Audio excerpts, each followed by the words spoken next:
میں بہک سکوں یہ مجال کیا، میرا رہنما کوئی اور ہے۔ نحمدہ ونصلی علی رسولہ النبی الکریم الامین، اما بعد فاعوذ باللہ السمیع العلیم من الشیطان الرجیم، بسم اللہ الرحمن الرحیم۔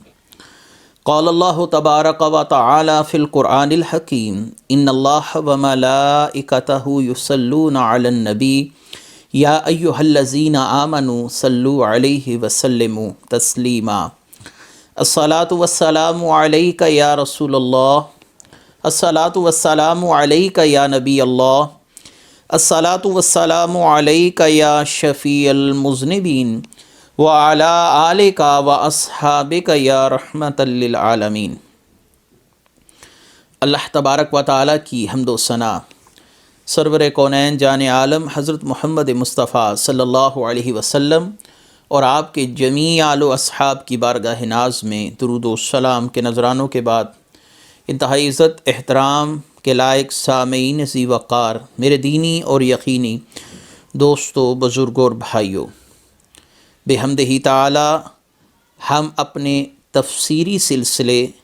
یعنی تفسیر اعجاز القرآن کے ساتھ ایک بار پھر آپ کی خدمت میں حاضر ہیں۔ اللہ تبارک و تعالی سے دعا ہے کہ اللہ تعالی اس تسلسل کو قائم و دائم رکھے اور ہم اللہ کے فضل سے قرآن کی مکمل تفسیر آپ کی خدمت میں پیش کر سکیں، اور جو گزشتہ ہمارے دروس ہوئے اللہ تعالیٰ ان میں ہم سے ہوئی لغزشیں، خطائیں، کوتاہیاں معاف فرمائے اور ہم سب کو قرآن کریم فرقان حمید پر عمل کرنے کی توفیق عطا فرمائے۔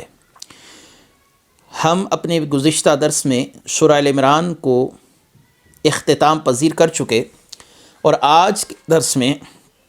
چوتھے پارے میں شروع ہونے والی سورہ نساء، اس کی تفسیر کی طرف لوٹ رہے ہیں، اور آج سورہ نساء کی ابتدا ہے، پہلا رکوع ہے، اور اس کے پہلی رکوع کی 10 آیات پر مشتمل تفسیر ہم آپ کی خدمت میں پیش کریں گے۔ اس سے پہلے میں تفسیر سورہ نساء کی باقاعدہ تفسیر کا آغاز کروں،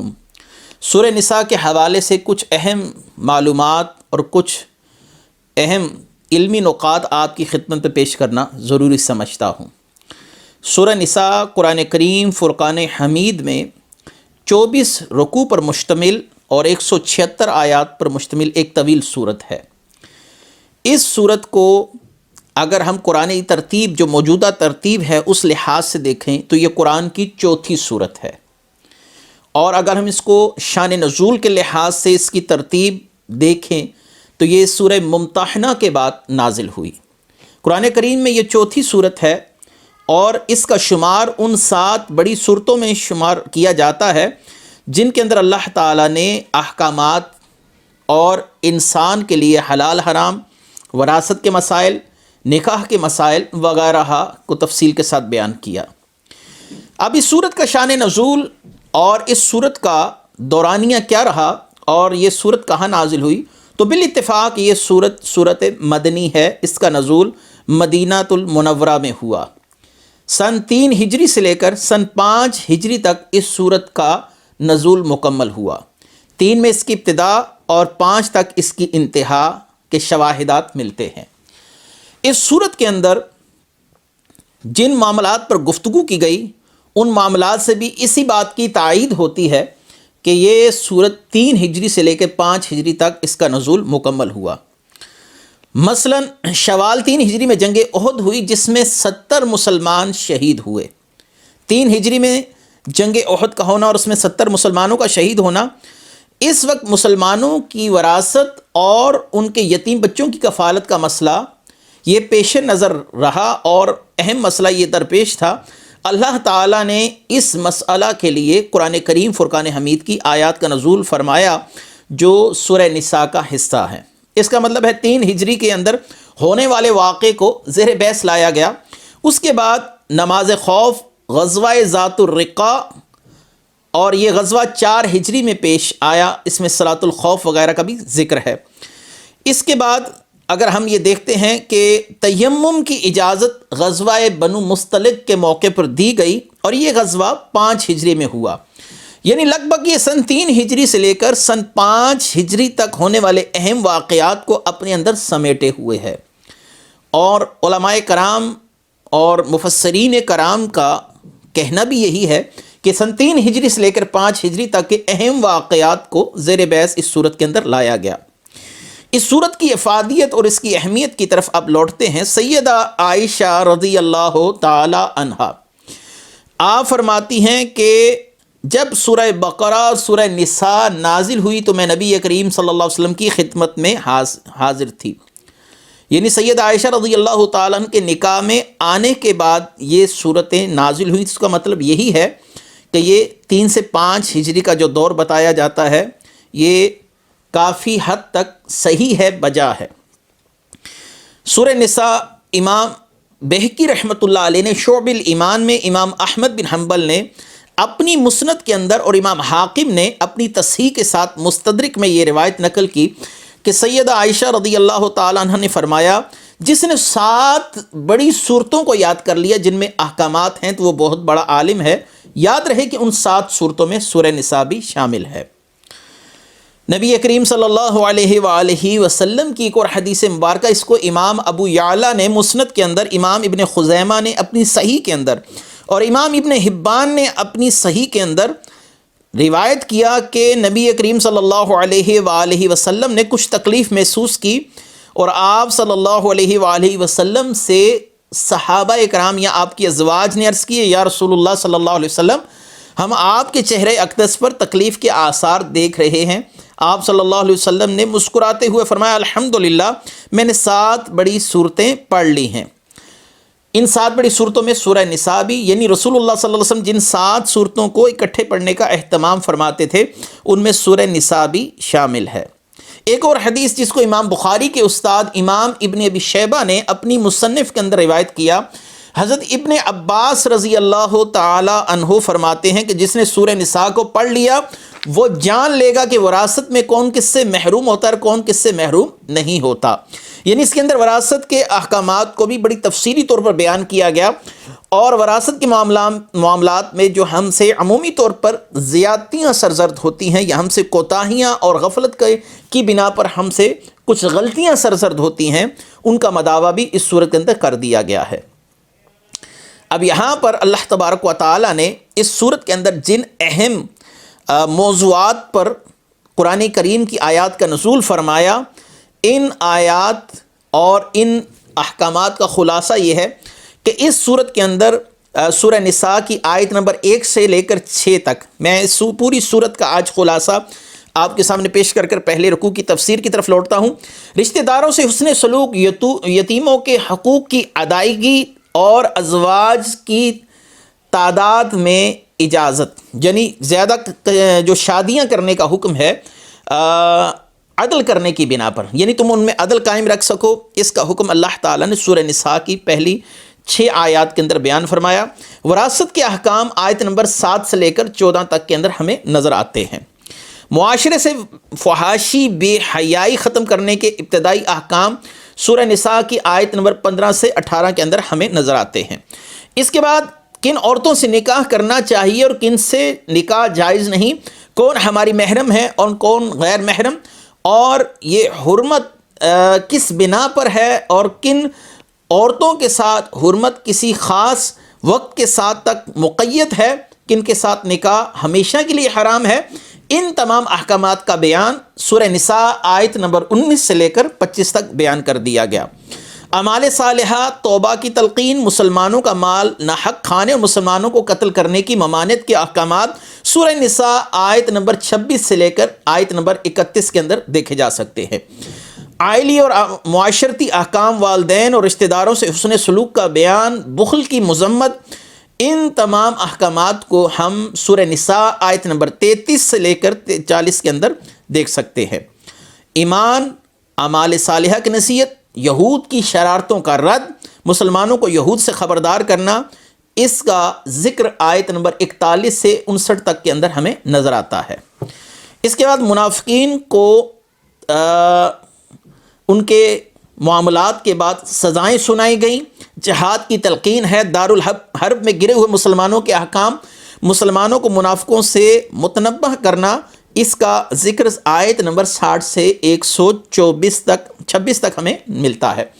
اس کے بعد یتیموں سے متعلق احکام کی تفصیل، منافقوں کی ریشہ دوانیوں سے مسلمانوں کی نصیحت، اس کا ذکر آیت نمبر 127 سے 176 تک ہمیں ملتا ہے۔ یعنی اس صورت کے اندر ہم منافقین کے متعلق، یہود کے متعلق، وراثت کے متعلق، معاشرے میں بے حیائی کے متعلق، عورتوں کے احکامات کے متعلق، وراثت کے متعلق، اعمال صالحہ، توبہ کی تلقین کے متعلق، رشتہ داروں سے حسن سلوک کے متعلق، یتیموں کے حقوق کے متعلق، تعدد ازواج کے متعلق مختلف آیات میں گفتگو کریں گے۔ یہ پوری صورت کا خلاصہ میں نے آپ کے سامنے عرض کر دیا۔ 176 آیات پر مشتمل اور 24 رکوع ہیں اس صورت کے۔ یہ سورہ البقرہ کے بعد قرآن کی دوسری بڑی مفصل صورت ہے۔ یہ اس کا بنیادی تعارف تھا جو میں نے آپ کی خدمت میں پیش کر دیا۔ اب ہم اللہ تعالیٰ کے پاک نام سے اس صورت کی ابتدا کرنے جا رہے ہیں۔ اللہ تعالیٰ سے دعا ہے ہمیں اللہ تعالیٰ ہر طرح کی لغزش سے، کوتاہی سے، خطا سے معاف فرمائے، اور جو خطائیں ہم سے ہوئیں اللہ تعالیٰ ہمیں درگزر فرمائے اور ہمیں قرآن کی ایسے ہی خدمت کرتے رہنے کی توفیق برحمت فرمائے۔ اعوذ باللہ السمیع العلیم من الشیطان الرجیم، بسم اللہ الرحمن الرحیم۔ یا ایہا الناس اتقوا ربکم الذی خلقکم من نفس واحدۃ وخلق منها زوجها وبث منهما رجالا كثيرا ونساء واتقوا الله الذي تساءلون به والارحام ان اللہ کان علیکم رقیبا۔ اے لوگو اپنے رب سے ڈرو جس نے تمہیں ایک شخص یعنی حضرت آدم سے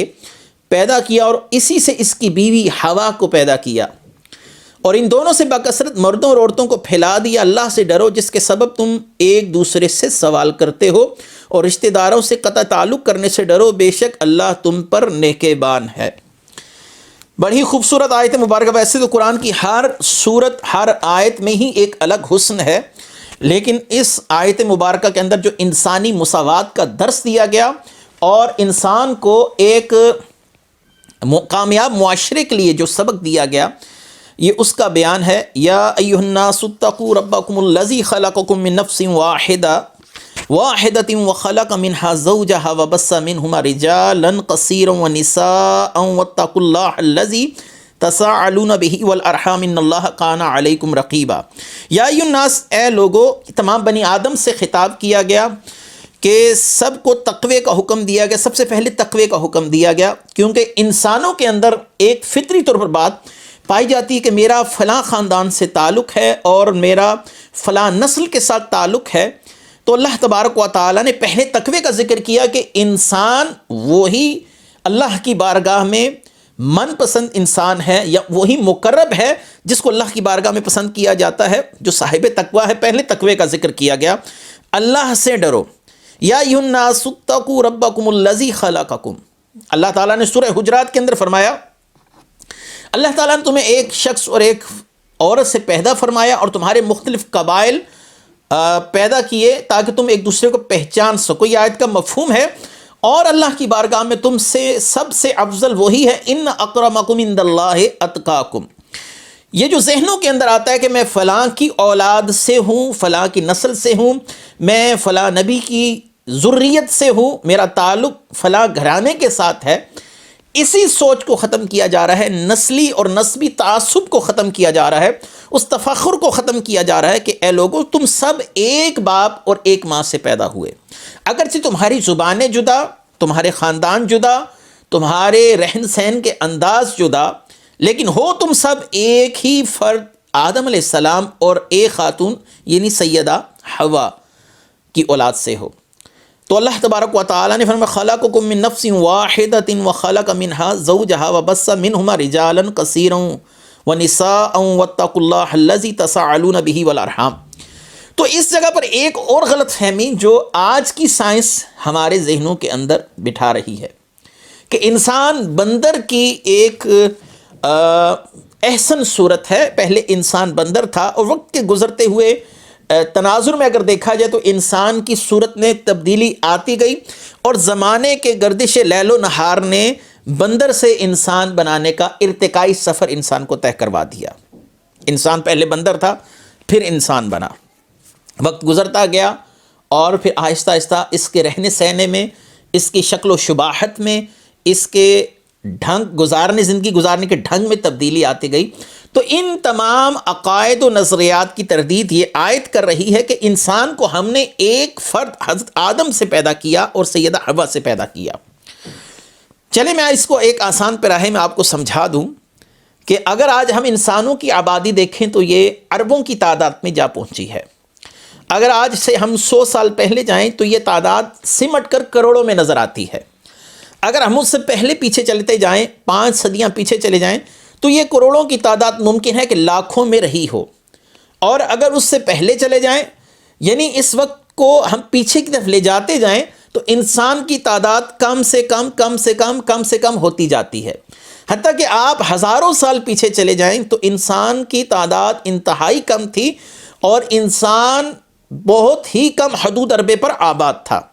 جب وقت گزرتا گیا انسان کی آبادی بھی ساتھ ساتھ بڑھتی گئی،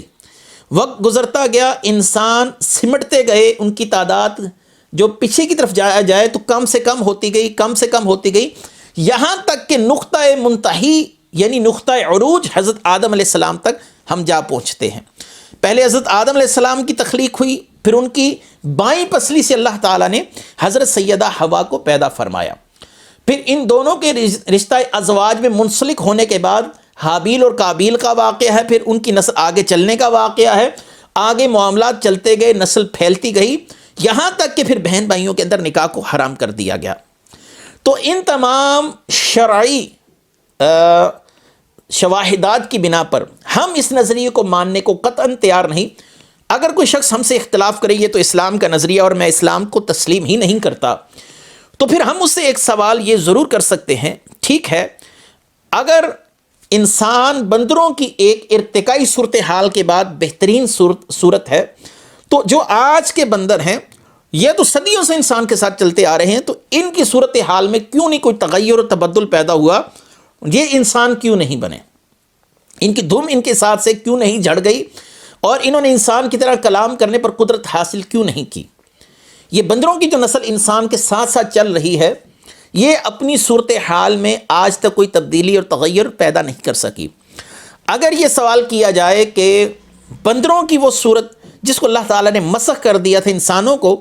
مسخ کر دیا تھا، تو اس کا کیا بنا؟ تو وہ 3 دن سے زیادہ زندہ نہیں رہے، اللہ تبارک و تعالیٰ نے ان سب پر موت طاری کر دی تھی۔ بہرکیف یہ تو ایک جدید سائنس کا مغالطہ تھا جس کو میں نے رفع کیا۔ اب لوٹتا ہوں اپنی اصل تفسیر کی طرف۔ نبی کریم صلی اللہ علیہ وآلہ وسلم کے 2 غلام، ایک غلام حبشی تھا اور ایک نبطی تھا، یہ 2 الگ الگ جداگانہ نوعیت کے غلام آپس میں ایک دوسرے کی ذات پر اعتراضات کر رہے تھے، یعنی ایک دوسرے کے رنگ، شباہت، شکل و شباہت اور انداز گفتگو اور رہن سہن پر تنقید کا نشانہ بنا رہے تھے۔ تو آپ صلی اللہ علیہ وسلم نے فرمایا ایسا نہ کہو، تم دونوں محمد صلی اللہ علیہ وسلم کے اصحاب میں سے ہو، یعنی اسلام نے دونوں کو کے لیے مساوات رکھی ہے۔ آپ صلی اللہ علیہ وسلم کا آخری خطبہ اس تناظر میں ہم متعدد اپنے دروس میں پیش کر چکے۔ آج تم میں کسی سیاہ کو کسی سفید پر اور کسی سفید کو کسی سیاہ پر، کسی عربی کو کسی عجمی پر اور کسی عجمی کو کسی عربی پر کوئی فضیلت حاصل نہیں ہے الا بالتقوی، لیکن تقوی کے ساتھ۔ جو صاحب تقوی ہوگا وہ اللہ کی بارگاہ میں مقام و منزل پانے والا ہوگا۔ تمہارا ذاتی کردار کیا ہے، تم سے لوگوں کو فوائد کتنے پہنچتے ہیں، تم حق العبد اور حقوق العباد اور حقوق اللہ کو ادا کرنے میں کتنی مستعدی کے ساتھ زندگی گزار رہے ہو، یہ تمام چیزیں اللہ کی بارگاہ میں دیکھی جاتی ہیں۔ اور ایک اور حدیث، اللہ تعالیٰ تمہارے شکل و شباہت اور چہروں کو نہیں دیکھتا، اللہ تعالیٰ تمہارے دلوں کو دیکھتا ہے، یعنی دل کا اخلاص سے بھرپور ہونا یہ اللہ کی بارگاہ میں پسندیدہ ہے، مقبول ہے۔ نبی کریم صلی اللہ علیہ وسلم کی دوسری حدیث، تمہارا باپ واحد ہے، تمہارا دین واحد ہے، تمہارا باپ آدم اور آدم کو اللہ تعالیٰ نے مٹی سے پیدا کیا۔ یہ انسانی مساوات کا درس، کیونکہ رسول اللہ صلی اللہ علیہ وسلم کو جس عربی معاشرے کے اندر بھیجا گیا اس معاشرے کے اندر نسلی تعصب کا بھوت سر پر سوار تھا، اور ایک دوسرے کو اپنے سے حقیر جاننا یہ ان کے مزاج اور ان کی فطرت کا بنیادی حصہ تھا۔ تو آپ صلی اللہ علیہ وآلہ وسلم نے اسی کو ختم فرمایا،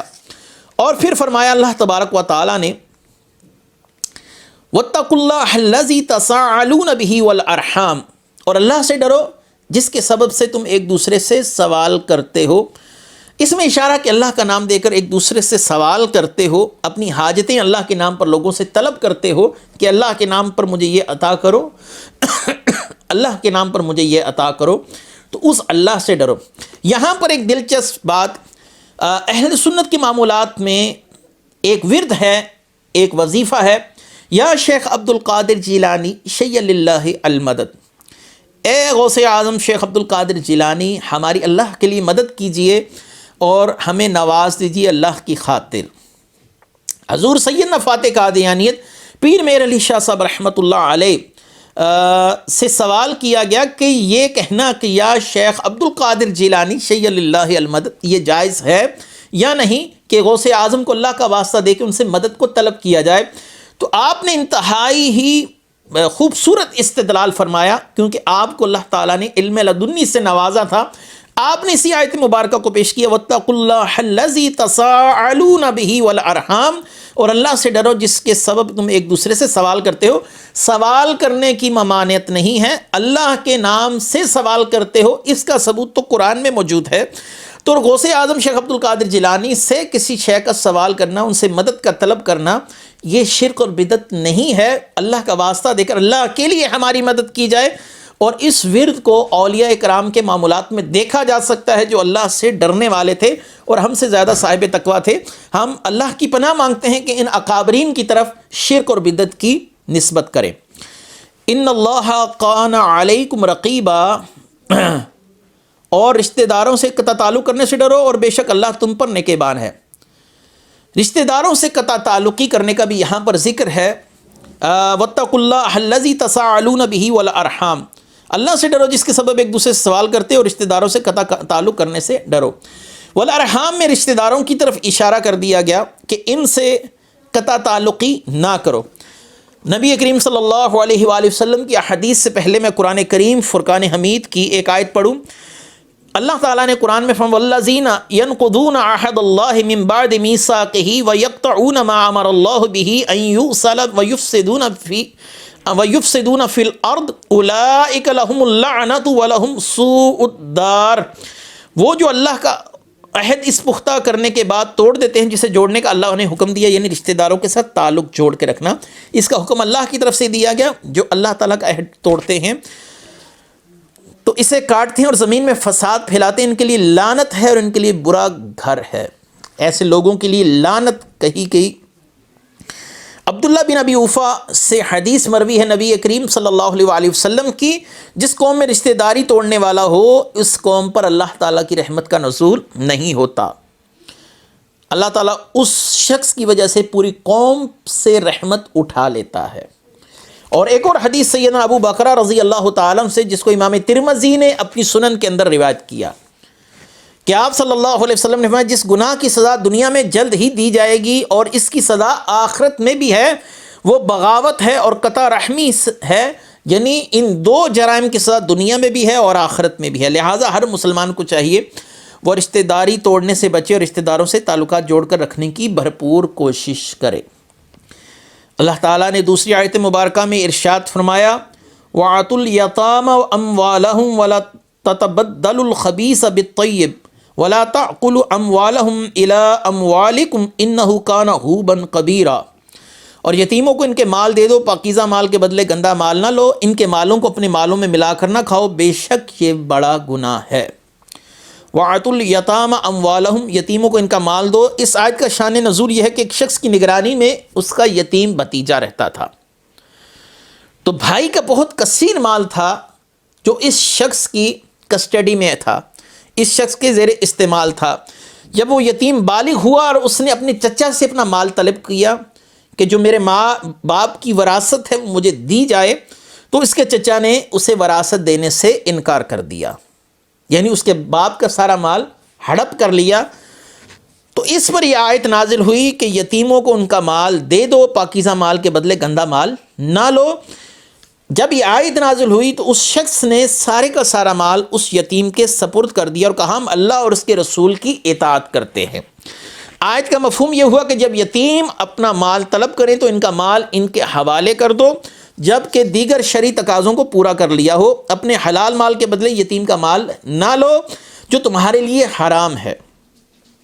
جس کی صورت یہ ہے کہ اپنا گھٹیا مال یتیم کو دے دو۔ مثلا یتیم کے لیے اس کے باپ نے بہت اعلیٰ اور زرخیز زمین چھوڑی ہے جس کی لوکیشن اچھی، آج کے دور کے تناظر میں آپ کو سمجھا دوں، اور آپ کے پاس اپنی زمین جو بنجر ہے اور اس کی لوکیشن بھی کوئی خاص خوبصورتی کے لحاظ سے نہیں ہے، تو اب یتیم جب مال طلب کرے تو آپ اپنا گھٹیا مال اس کو دے دیں اور اس کا اعلیٰ مال خود دبا لیں۔ تو یہ اس صورتحال کی طرف اشارہ کیا جا رہا ہے کہ جو اس کا بہترین مال ہے، جو اس کے لیے وراثت بطور وراثت ہے، وہی اس کو دیا جائے اور اپنا گھٹیا مال اس کو دے کر اپنی جان خلاصی نہ کروائی جائے، یعنی جو اس کے لیے تمہارے پاس امانتاً تھا اس امانت میں خیانت نہیں کر سکتے۔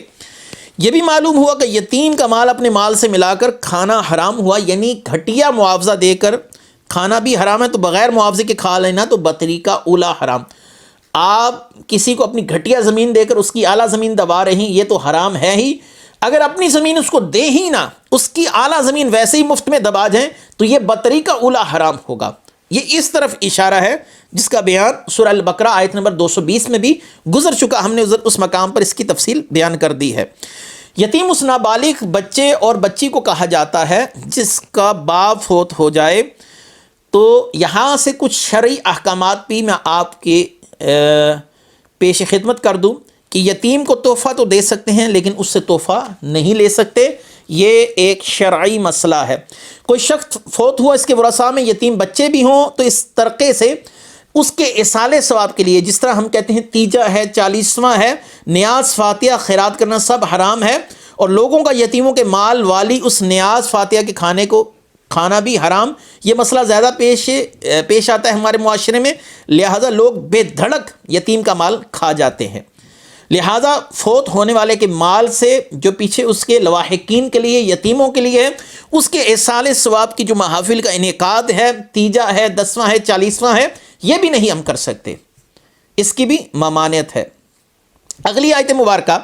وَإِنْ خِفْتُمْ أَلَّا تُقْسِطُوا فِي الْيَتَامَى فَانكِحُوا مَا طَابَ لَكُم مِّنَ النِّسَاءِ مَثْنَىٰ وَثُلَاثَ وَرُبَاعَ فَإِنْ خِفْتُمْ أَلَّا تَعْدِلُوا فَوَاحِدَةً أَوْ مَا مَلَكَتْ أَيْمَانُكُمْ ذَلِكَ أَدْنَىٰ أَلَّا تَعُولُوا۔ اور اگر تمہیں اندیشہ ہو کہ یتیم لڑکیوں میں انصاف نہ کر سکو گے تو ان عورتوں سے نکاح کرو جو تمہیں پسند ہو، 2 3 اور 4 پھر اگر تمہیں اس بات کا ڈر ہو کہ تم انصاف نہیں کر سکو گے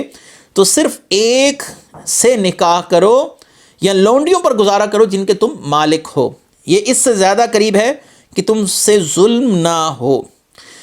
امام حسن بصری اس آیت کی تفسیر میں بیان فرماتے ہیں کہ پہلے زمانے مدینے کے لوگوں کے زیر سرپرستی میں یتیم لڑکیاں ہوتی تھیں اور ان کے مال کو ہتھیانے کے لیے وہ ان بچیوں سے نکاح کر لیتے تھے۔ دلی طور پر ان بچیوں کو پسند نہیں کرتے تھے، صرف مال کو قابو کرنے کے لیے، مال دبانے کے لیے، اور ان کا مال کسی اور کے حصے میں نہ چلا جائے، یعنی جب بچی آپ بیاہیں گے تو اس بچی کا مال اس کے شوہر کی ملک میں چلا جائے گا، اس کے شوہر کے پاس چلا جائے گا، تو اس خطرے کے پیش نظر وہ ان بچیوں سے خود ہی نکاح کر لیتے تھے، اگرچہ ان کو دلی طور پر اس نکاح میں کوئی رغبت نہیں ہوتی تھی، صرف مالی رغبت، یعنی مال کی رغبت ان کو اس بات پر اکساتی تھی کہ وہ ان یتیم بچیوں سے خود نکاح کر لیں۔ تو اللہ تبارک و تعالی نے اس بات کی تردید فرمائی کہ ان یتیم لڑکیوں کے حقوق پورے نہیں کرتے، اس طرف توجہ دلائی گئی، ان کے ساتھ اچھا سلوک نہیں کرتے، ان کے مال کے وارث بننے کی خواہش میں، اور تم ان کے ساتھ شادیاں کر لیتے، تو شادیاں اپنی پسند کی عورتوں کے ساتھ کرو۔ یاد رہے کہ جو شادی کرنا ہے اس کے لیے رسول اللہ صلی اللہ علیہ وسلم نے ہمارے سامنے میزان رکھا ہے کہ شادی کس خاتون سے کرنی چاہیے اور اس کے اندر کیا معاملہ ہونا چاہیے۔ شادی کے لیے نبی کریم صلی اللہ علیہ وسلم نے فرمایا کہ جب ہم کسی عورت سے کے ساتھ شادی کرتے ہیں تو ہم اس میں یہ چیزیں دیکھتے ہیں، سب سے پہلے ہم اس کا حسب و نسب دیکھتے ہیں، اس کا حسب و نسب کیا ہے، اور ہم دیکھتے ہیں اس کا مال و دولت کیسا ہے، اس کا حسن کیسا ہے، اس کی دینداری کیسی ہے۔ تو ایک عورت کے ساتھ نکاح ان 4 وجوہات کی بنا پر ہے، اس کے حسب و نسب کی وجہ سے، جیسا کہ صحیح بخاری شریف کی حدیث ہے، یا اس کے حسن کی بنا پر ہے، اس کے مال و دولت کی بنا پر ہے، اس کے دینداری کی بنا پر ہے۔ تو آپ صلی اللہ علیہ وسلم نے فرمایا اس کو دینداری کی بنا پر منتخب کرو، یعنی جس سے نکاح کرنا ہے اس سے دینداری کی بنا پر کرو، تمہارے ہاتھ خاک آلود ہوں۔ یہ محاورتاً کہا جاتا تھا عرب کے اندر۔ صحیح بخاری، صحیح مسلم کے اندر، سنن دارمی مسند امام احمد بن حنبل، سنن کبریٰ امام بہقی رحمۃ اللہ علیہ نے، ان تمام ائمہ محدثین نے اس حدیث کو اپنی اپنی کتب کے اندر روایت کیا۔ نکاح کی افادیت اپنی جگہ پر، پھر تعدد ازواج کا مسئلہ ہے۔ میں ادھر 3 مسائل پر گفتگو کرنا چاہوں گا۔ ایک تو یہ ہے کہ نکاح کس سے کیا جائے، اس کے لیے پہلا کرائٹیریا جو میزان ہے وہ اس کی دینداری ہے۔ اب آتے ہیں کہ نکاح کی ترغیب شریعت کے اندر کیا ہے۔ تو نبی کریم صلی اللہ علیہ وسلم کی دوسری حدیث، اے نوجوانوں کے گروہ، تم میں سے جو شخص بھی گھر بسانے کی استطاعت رکھتا ہو، یعنی جسمانی طور پر کسی عیب میں مبتلا نہ ہو اور مالی طور پر مستحکم ہو، تو اس کو چاہیے نکاح کر لے، کیونکہ نکاح نظر کو زیادہ نیچے رکھتا ہے اور شرمگاہ کی حفاظت کرتا ہے۔ اور تم میں سے جو شخص نکاح کی قدرت نہیں رکھتا، اس کو چاہیے کہ کثرت کے ساتھ روزے رکھے۔ تو نکاح کرنے کو استطاعت کے ساتھ مقید کیا گیا۔ اس حدیث کو صحیح بخاری نے اپنی صحیح میں، امام مسلم اور امام ترمذی وغیرہ نے اپنی اپنی کتب کے اندر روایت کیا۔ تو نکاح کی ترغیب تو آپ صلی اللہ علیہ وسلم کے حکم سے ثابت ہو کہ نوجوانوں نکاح کرو۔ اور ایک حدیث ہے جو سیدہ عائشہ رضی اللہ تعالی عنہا سے مروی ہے کہ رسول اللہ صلی اللہ علیہ وسلم نے فرمایا کہ نکاح کرنا میری سنت ہے، النکاح سنتی، اور جس نے میری سنت پر عمل نہیں کیا وہ میرے کامل طریقے پر نہیں۔ نکاح کرو کیونکہ تمہاری وجہ سے میری امت دوسری امتوں سے زیادہ ہوگی۔ جس کے پاس طاقت ہو وہ نکاح کرے، جس کے پاس طاقت نہ ہو، استطاعت نہ ہو، وہ نکاح نہ کرے۔ اس حدیث کو امام ابن ماجہ نے روایت کیا۔ اور ایک حدیث میں یہ ہے کہ نکاح انسان کے آدھے ایمان کی حفاظت کرنے والا ہے، اور آدھی حفاظت اللہ کا خوف ہے۔ تو نکاح کرنے کی ترغیب ہوئی۔ اب کس سے کرنا چاہیے اس کا بیان بھی ہو چکا۔ اب یہاں پر آ گیا تعدد ازواج کا مسئلہ، جو ہم میں اور مستشرقین کے اندر انتہائی مارکۃ الآراء مسئلہ ہے کہ اسلام اتنی شادیوں کی اجازت کیوں کر دیتا ہے اور ان کے اندر حکمتیں کیا ہیں۔ یہ جو ہمارے ہاں عمومی طور پر گھریلو خاتون کے اندر ایک بڑی حمیت پائی جاتی ہے کہ اپنے شوہر کو دوسری شادی یا تیسری شادی کی طرف جانے سے روکنے کے لیے انتہائی اقدامات اٹھانے کے لیے دھمکیاں ہیں، یہ اگر قرآن و حدیث کی تعلیمات سے دوری نہیں تو اور کیا ہے۔ سب سے پہلے یہ دیکھا جائے کہ آج اس بات کا اعلان اور اقرار خود غیر مسلم لوگ خود کر رہے ہیں کہ دنیا کے اندر عورتوں کی تعداد مردوں کی تعداد سے بہت زیادہ ہے۔ مردوں کی تعداد اور عورتوں کی تعداد میں اگر تقابل کیا جائے تو عورتوں کی تعداد زیادہ ہے۔ تو اگر ایک فرد کو 2 یا 3 شادیاں کرنے کی اسلام اجازت دے رہا ہے تو یہ عین فطری تقاضوں کے مطابق ہے، کیونکہ اسلام فطری تقاضوں کے مطابق انسان کو ساتھ لے کر چلتا ہے۔ یہ دین فطرت ہے۔ اگر آپ میں ہر شخص ایک ہی عورت سے نکاح کرے تو وہ عورتیں جو مردوں کی تعداد سے زیادہ ہیں، تو اب ان کے لیے ماں سوائے یہ کہ یا تو شادی کی خواہش لے کر دنیا سے اٹھ جائیں، یا وہ نعوذ باللہ کسی برے راستے کی طرف اپنی رغبت کر لے، یہ کر لے، تو ظاہری سی بات ہے اس میں پہلا وہ جو طریقہ ہے وہ سلجھا ہوا طریقہ ہے کہ ایک انسان شرعی لحاظ سے ان کو اپنے عقد میں لائے، ان کے معاملات زندگی کے ایسے ہی چلائے جیسے ازواج کے چلتے ہیں، تو یہ عورت کے لیے زیادہ عزت والا معاملہ ہے۔ اور اگر عورت کو تنہا چھوڑ دیا جائے اور ان عورتوں کو دیکھا جائے جن کی شادی نہیں ہو رہی، جن کی عمر 30 سال سے تجاوز کر رہی ہے، 28 سال، 30 سال، 32 سال، 35 سال، ان عورتوں میں آپ ذہنی ٹینشن کا رجحان زیادہ دیکھیں گے۔ وہ اسی سوچ میں گم رہتی ہیں کہ آج ہمارا رشتہ آ جائے، آج ہمارا رشتہ آ جائے، ہم اپنے والدین پر بوجھ ہیں، یہاں سے اٹھ جائیں، یہاں سے چلی جائیں۔ تو یہ سوچ ان کو بہت پریشان کرتی ہے۔ اگر ہماری گھریلو عورتیں یہ بات سوچیں کہ ہماری ایک قربانی کی وجہ سے یا ہماری اجازت دینے کی وجہ سے ایک اور عورت کا گھر آباد ہو جاتا ہے اور وہ ایک ذہنی کوفت سے مستقل طور پر چھٹکارا حاصل کر لیتی ہے، تو اس میں پہلی عورت کو کیا تحفظات ہو سکتے۔ لیکن چونکہ ہم نے آج اپنے معاشرے کے اندر ہندوؤں کے ساتھ رہ کر ان کا بہت اثر اپنے آپ پر قبول کیا اور عیسائیوں میں بھی یہ تصور نہیں دیکھا جاتا، تو تعدد ازواج کے مسئلے کو متنازع بنا دیا گیا، اور قرآن کی اس آیت کا کھلم کھلا انکار شروع ہو گیا۔ اور یہ شومی قسمت ہے، بدقسمتی ہے کہ انکار کرنے والے خود ہی مسلمان عورتیں ہیں، اور وہ اس کو سمجھتی ہیں کہ یہ ہمارے شاید حق کو مارا جا رہا ہے۔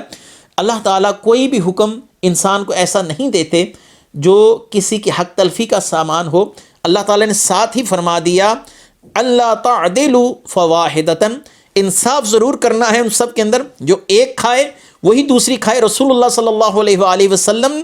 ایک ایک زوجہ کے لیے ایک ایک دن مقرر رکھتے تھے، اور تمام ازواج اگر رسول اللہ صلی اللہ علیہ وسلم سفر پر جاتے تو ان کے لیے قرعہ اندازی کی جاتی کہ رسول اللہ صلی اللہ علیہ وسلم کے ساتھ کون جائے گا۔ اگرچہ رسول اللہ صلی اللہ علیہ وسلم کا قلبی رجحان سیدہ عائشہ کی طرف تھا، لیکن آپ صلی اللہ علیہ وسلم نے حضرت عائشہ کی وجہ سے کبھی کسی بیوی کا حق سلب نہیں فرمایا۔ یہ ایک فطری امر تھا کہ ایک بیوی کی طرف آپ صلی اللہ علیہ وسلم کا زیادہ رجحان ہونا، کیونکہ ان کے والد کے ساتھ رسول اللہ صلی اللہ علیہ وسلم کے مراسم بہت زیادہ قریبی بھی تھے۔ سیدہ عائشہ رضی اللہ تعالیٰ عنہ رسول اللہ صلی اللہ علیہ وسلم کی محبوب بیوی تھی، لیکن رسول اللہ صلی اللہ علیہ وسلم نے عدل و انصاف کے تقاضے ہمیشہ پورے کیے۔ اور اللہ تعدلوا فواحدۃ او ما ملکت ایمانکم، پہلے لونڈیوں کا معاملہ چلتا تھا، اب لونڈیوں کا معاملہ مفقود ہو کے رہ گیا، اس پر گفتگو مفید نہیں۔ ذالک ادنی اللہ تعولوا، یہ اس سے زیادہ قریب ہے کہ تم ظلم سے نہ ہو جاؤ۔ یاد رہے کہ نبی کریم صلی اللہ علیہ وآلہ وسلم کا کثرت کے ساتھ شادیاں کرنا، آپ کی ازواج کی تعداد 11 بتائی جاتی ہے، اور آپ صلی اللہ علیہ وآلہ وسلم اس حکم سے مستثنا ہے۔ اس آیت میں خطاب امت کے لیے ہے، رسول اللہ صلی اللہ علیہ وسلم کا 11 ازواج کرنا یہ آپ کے خصائص میں سے ہے۔ اب یہاں پر پھر مستشرقین ہاتھ دھو کر ہمارے پیچھے پڑ جاتے ہیں، رسول اللہ صلی اللہ علیہ وسلم کا تعدد ازواج کا مسئلہ کیا ہے، اس کی حکمت کیا ہے۔ میں صرف مختصر سے جواب سے اس بات کو سمجھا کر آگے چلتا ہوں، کیونکہ تفسیر پر طویل کلام یہ اس بات کا متحمل نہیں ہے، اس مقام پر میں زیادہ دیر رکوں۔ صرف اتنی سی بات کروں گا، انسان کے اندر جنسی خواہش کا زور عمومی طور پر نوجوانی کے اندر اور ادھیڑ عمر کے اندر زیادہ ہوتا ہے۔ جب انسان بڑھاپے کی دہلیز پر قدم رکھتا ہے تو اس کے اندر یہ تمام خواہشات ختم ہوتے ختم ہو جاتی ہیں۔ تو رسول اللہ صلی اللہ علیہ وآلہ وسلم نے اپنی سے بڑی 15 سال بڑی خاتون کے ساتھ نکاح کیا، اور اس وقت رسول اللہ صلی اللہ علیہ وسلم کی عمر مبارک 25 سال تھی، اور 15 سال بڑی یعنی سیدہ خدیجہ الکبریٰ کی عمر اس وقت عمر مبارک 40 سال بیان کی جاتی ہے مورخین کے ہاں۔ تو رسول اللہ صلی اللہ علیہ وسلم نے سیدہ خدیجہ پاک کے ساتھ رضی اللہ تعالی عنہا وسلام اللہ علیہا کے ساتھ 25 سال زندگی کے ابتدائی دور کے گزارے۔ تو یوں رسول اللہ صلی اللہ علیہ وسلم کی عمر مبارک 50 سال تک پہنچی، اور سیدہ خدیجہ رضی اللہ تعالی عنہا 65 سال کی عمر میں اس دنیا سے پردہ فرما گئیں۔ اس وقت تک رسول اللہ صلی اللہ علیہ وسلم کے کاشانہ اقدس میں کوئی دوسری خاتون داخل نہیں ہوئی تھی۔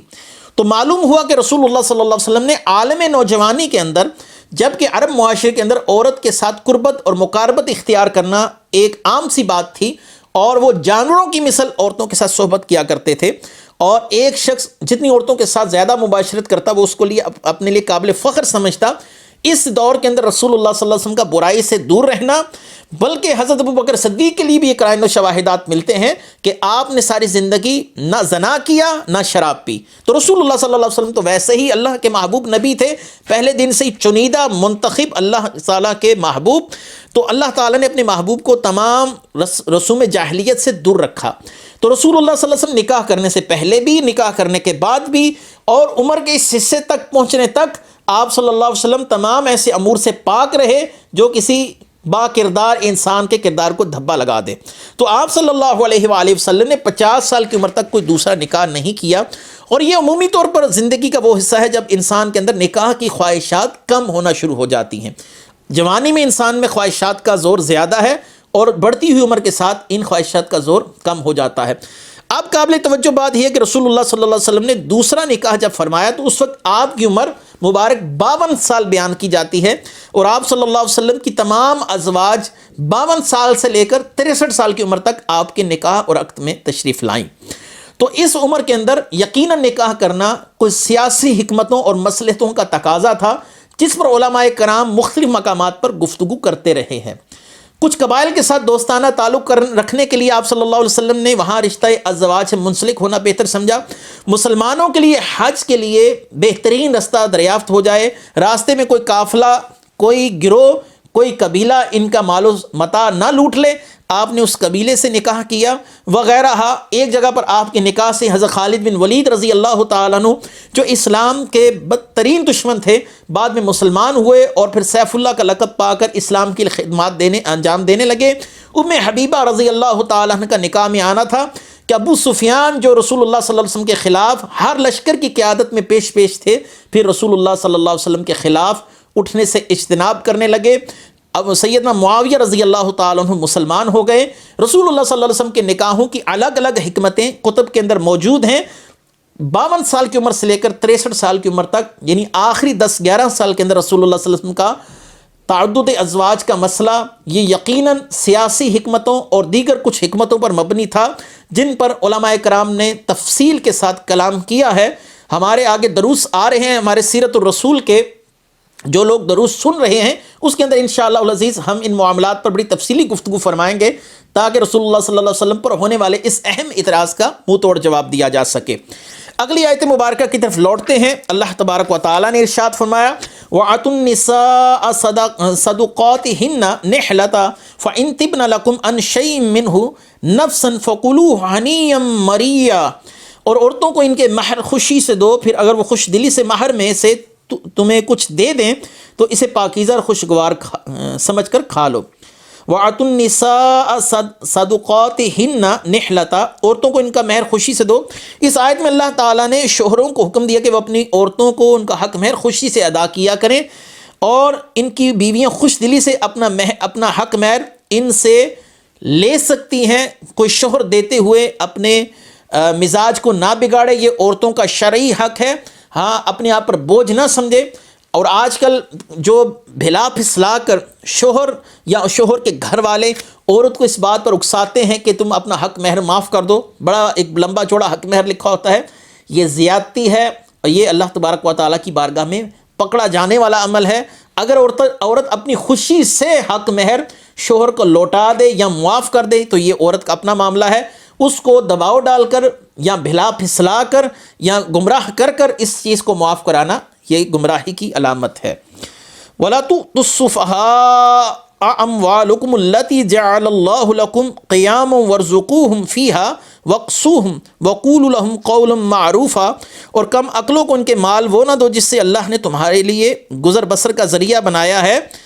اور انہیں اس مال میں سے کھلاؤ اور پہناؤ، ان سے اچھی بات کہو۔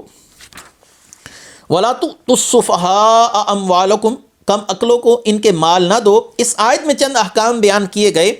کوئی یتیم بچہ آپ کے زیر کفالت ہے، وہ اتنی سوچ سمجھ نہیں رکھتا کہ اپنے مال کو میں نے کہاں خرچ کرنا ہے اور کہاں خرچ نہیں کرنا، تو اس کو سفہا کہا گیا، بیوقوف کہا گیا، نادان کہا گیا، جب تک اسے مال خرچ کرنے کی اچھی طرح سوچ سمجھ نہ آ جائے۔ اس کا اندازہ انسان کو کیسے ہوگا؟ انسان اس کو تھوڑا سا مال دے کر اس کے معاملات پر نظر رکھے، یہ مال کہاں خرچ کرتا ہے، اور اگر مال اپنی ضروریات زندگی پر خرچ کر رہا ہے تو پھر جان لے کہ اللہ تعالیٰ نے اس کو حکمت اور دانائی دے دی ہے، تو اس کا مال اس کو دے دے، جیسے اگلی آیت سے اس بات کی تصریح ہو رہی ہے۔ وَابْتَلُوا الْيَتَامَ حَتَّى إِذَا بَلَغُوا النِّكَاحَ فَإِنْ آنَسْتُم مِّنْهُمْ رُشْدًا فَادْفَعُوا إِلَيْهِمْ أَمْوَالَهُمْ وَلَا تَأْكُلُوهَا إِسْرَافًا وَبِدَارًا أَن يَكْبَرُوا وَمَنْ كَانَ غَنِيًّا فَلْيَسْتَعْفِفْ وَمَنْ كَانَ فَقِيرًا فَلْيَأْكُلْ بِالْمَعْرُوفِ فَإِذَا دَفَعْتُمْ إِلَيْهِمْ أَمْوَالَهُمْ فَأَشْهِدُوا عَلَيْهِمْ وَكَفَى بِاللَّهِ حَسِيبًا۔ یتیموں کی سمجھداری کو آزماتے رہو یہاں تک کہ جب وہ نکاح کے قابل ہوں، تو اگر تم ان کی سمجھداری دیکھو تو ان کے مال کو ان کے حوالے کر دو، اور ان کے مال فضول خرچی سے اور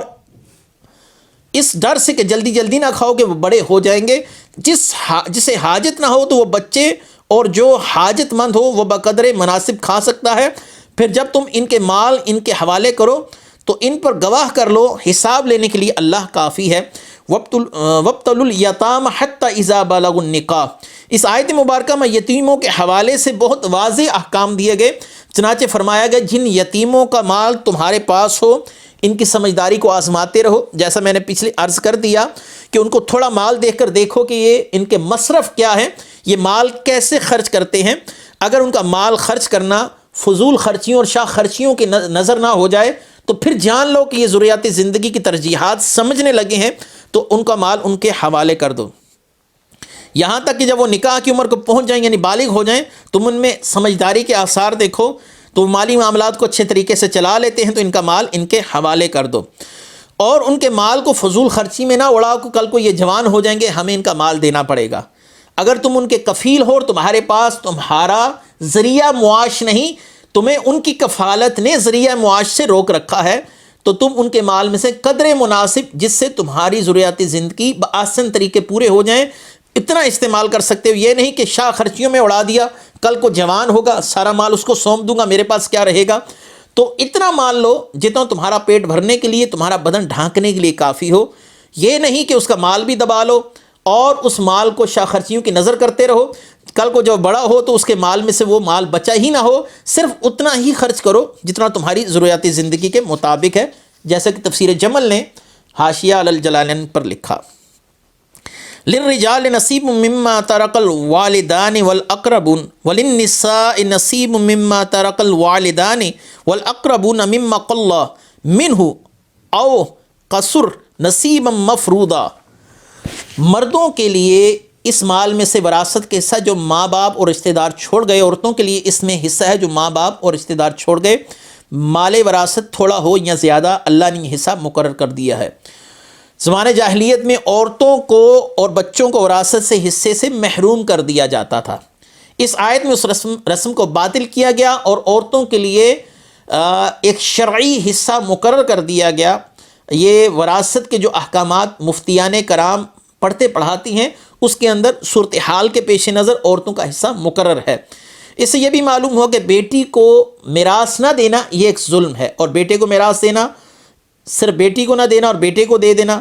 یہ سری ظلم ہے اور قرآن کے خلاف ہے. اللہ تعالیٰ نے عورتوں کے حقوق واضح طور پر بیان کیے کہ عورت کو بھی اللہ تعالیٰ نے اس حق سے محروم نہیں رکھا. یہاں پر سیدہ فاطمہ زہرا رضی اللہ تعالیٰ عنہا کے وراثت کا مسئلہ یہ زیر بحث سمجھتا ہوں کہ آنا چاہیے، لیکن اگلے درس کی پہلی آیت میں بھی عورتوں کے حصے کی گفتگو کی گئی. میں انشاءاللہ العزیز جو دوسرے رکوع کی پہلی آیت ہے اس کے تحت باغ فدق اور مال فی کے متعلق گفتگو کروں گا انشاءاللہ العزیز. یہاں پر اتنا ہی کافی ہے کہ عورتوں کو وراثت میں حصہ دینا چاہیے، لیکن اس آیت سے نبی کریم صلی اللہ علیہ وسلم کی وراثت پر استدلال کرنا یہ صحیح نہیں ہے، کیونکہ رسول اللہ صلی اللہ علیہ وسلم اس حکم سے خود مستثنا ہے. جیسا کہ 2 3 4 نکاحوں والے حکم سے آپ مستثنا ہے، آپ نے 11 ازواج کا معاملہ کیا، یہ آپ کے خصائص میں سے ہے. یہ بھی آپ کے خصائص میں سے ہے کہ آپ کا مال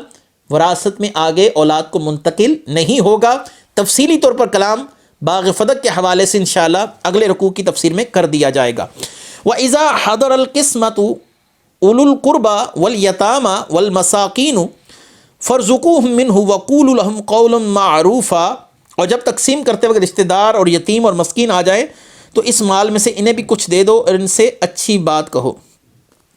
جن افراد کا وراثت میں حصہ ان کے مال کی تفصیل کے بعد ساتھ ہی ان آیات کے اندر اللہ تعالیٰ نے رشتہ دار اور محتاج افراد کے بارے میں فرمایا انہیں بھی مال وراثت تقسیم کرنے سے پہلے کچھ مال دے دو اور اچھی بات کہو، جیسا کہ یہ مال تو در حقیقت وارثوں کا ہے لیکن تم ویسے ہی تھوڑا سا دے دیا کرو، یوں ہی اللہ تعالیٰ تمہارے حال پر رحم کرے گا، وہ تمہارے حق میں دعا کر دیں گے. غریب یتیم مسکین کا بھی حصہ دے دیا کرو، یہ تمہارے لیے بہتر ہے. یہ استحبابی حکم ہے، یہ فرض واجب نہیں کہ یتیموں کا سارا مال بانٹ جو دوسرے جو اس کے وارث نہیں ہیں. جو وارث ہیں ان کا حصہ تو ہے ہی، لیکن اگر کوئی غیر وارث ہے اور یتیم مسکین ہے تو اس کو بھی حصہ دے دیا جائے. سیدہ عائشہ رضی اللہ تعالیٰ عنہ کے سامنے ایک مسئلہ پیش کیا گیا کہ عبد الرحمن بن ابو بکر نے جب اپنے والد کی میراث تقسیم کی تو اس مال سے ایک بکری ذبح کر پکوائی اور لوگوں میں تقسیم کر دی. سیدہ عائشہ کی بارگاہ میں جب یہ مسئلہ عرض کیا گیا تو آپ نے فرمایا عبد الرحمن نے قرآن پر عمل کیا ہے. یہ جو آیت ہے کہ مال وراثت تقسیم کر رہے ہو تو دوسرے لوگوں کو بطور تحفہ دے سکتے ہو تاکہ ان سے دعائیں تمہیں حاصل ہوں، یہ عبد الرحمن بن ابو بکر کا عمل اس پر نظر آتا ہے. وَلْيَخْشَ الَّذِينَ لَوْ تَرَكُوا مِنْ خَلْفِهِمْ ذُرِّيَّةً ضِعَافًا خَافُوا عَلَيْهِمْ فَلْيَتَّقُوا اللَّهَ وَلْيَقُولُوا قَوْلًا سَدِيدًا، اور ڈریں وہ لوگ اگر اپنے بعد ناتوان اولاد چھوڑتے ہیں تو ان کا کیسا انہیں خطرہ ہوتا، تو چاہیے اللہ سے ڈریں اور سیدھی بات کریں۔ یتیموں کے سرپرستوں کو توجہ دلائی جا رہی ہے کہ کل کو تم مر جاؤ، یہ تصور کرو تو تمہارے بچوں کے ساتھ تم کیا چاہتے ہو کہ لوگ کیسا سلوک کریں؟ یقیناً تمہارا دل یہی چاہتا ہے پہلے تو ہم مرے نہ، اور اگر مر جائیں تو پھر ہمارے بعد جو دوسرے لوگ ہیں ہمارے بچوں کے ساتھ احسن سلوک کریں۔ تو اللہ تعالیٰ نے فرمایا تم بھی دوسروں کے بچوں کے ساتھ ایسا ہی سلوک کرو، جیسا تم چاہتے ہو کہ میرے بچوں کے ساتھ میرے مرنے کے بعد کوئی دوسرا اچھا سلوک کرے، تو دوسروں کے بچوں کے ساتھ بھی تم اچھا سلوک کرو۔ رسول اللہ صلی اللہ علیہ وآلہ وسلم کی حدیث ہے کہ اس وقت تک کوئی شخص کامل مومن نہیں ہو سکتا جب تک اپنے بھائی کے لیے وہ بات پسند نہ کرے جو اپنے لیے پسند کرتا ہے۔ جب تم خود سمجھتے ہو کہ میرے لیے اچھا ہونا چاہیے تو اپنے بھائی کے لیے بھی اچھا چاہو کہ اس کے بچوں کے ساتھ بھی ایسا ہی سلوک ہو جو تم اپنے بچوں کے لیے چاہتے ہو۔ اللہ تعالیٰ نے ارشاد فرمایا ان الذین یأکلون اموال الیتامی ظلما انما یأکلون فی بطونہم نارا